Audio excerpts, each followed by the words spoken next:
आपण पाहत आहात आपल्या हक्काचे प्रतिध्वनी न्यूज। नीट परीक्षा गैरप्रकाराविरोधात सांगलीत संताप, दोषींवर कठोर कारवाईची मागणी। सांगली वार्ताहर कळवतात की वैद्यकीय प्रवेशासाठी घेतल्या जाणाऱ्या नीट परीक्षेतील कथित पेपरफुटी गुन्ह्यांमधील फेरफार आणि परीक्षा प्रक्रियेतील गैरप्रकाराविरोधात सांगलीत तीव्र संताप व्यक्त करण्यात आला।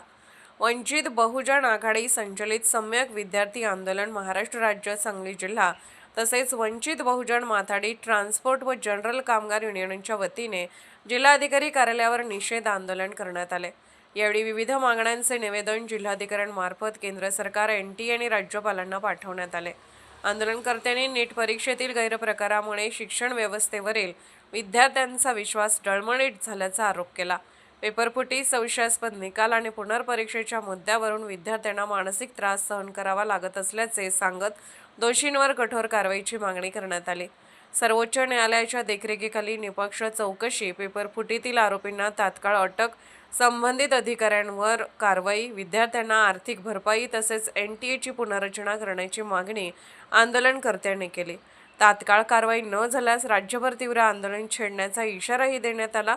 विद्यार्थ्यांच्या भवितव्याशी खेळ करणाऱ्यांना माफी नाही अशी भूमिका आंदोलनकर्त्यांनी मांडली। या आंदोलनात शिवाजी उर्फ पवन रमेश वाघमारे, ऋषिकेश माने, रवी मोरे, संजय संपत कांबळे, संजय भूपाल कांबळे, प्रशांत संगप्पा वाघमारे, हिरामण भगत, मोहन साबळे, विनायक मोरे, सचिन कोलप, मधुकर उर्फ बापू शेषपरे, रोहित कांबळे आणि आकाश कांबळे आदी उपस्थित होते। वंचित बहुजन आघाडी संचलित सम्यक विद्यार्थी आंदोलन सांगली तसेच वंचित माथाडी, वंचित बहुजन आघाडी सम्यक विद्यार्थी आंदोलन, समता सैनिक दल आणि भारतीय बौद्ध महासभा यांच्या वतीने आज जिल्हाधिकारी सांगली यांना नीट परीक्षा यामध्ये पेपरफुटीचे प्रकरण झालेले आहे याच्यावरती आम्ही निवेदन देण्यात आलेलं आहे। या निवेदनाद्वारे आमची प्रमुख मागणी आहे की मागील वर्षीसुद्धा नीट या एक्झामचा पेपर फुटलेला होता।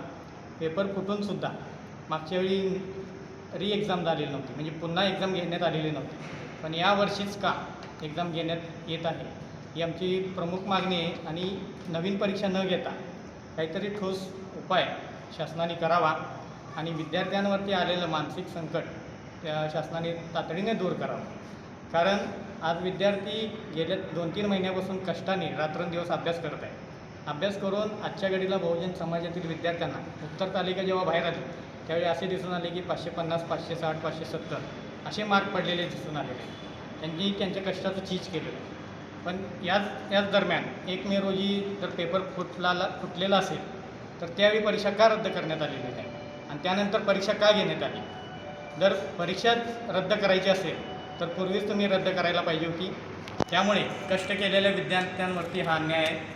आमची प्रमुख मागणी अशी आहे, जे या पेपर फुटीमध्ये असतील त्यामध्ये मंत्री असतील, शिक्षण मंत्री असतील, कोणीही असेल, त्या सर्वांवरती शासनाने कठोर कारवाई करावी आणि जर मंत्री असतील तर त्यांनी राजीनामे घ्यावेत आणि विद्यार्थ्यांना न्याय मिळवून द्यावा।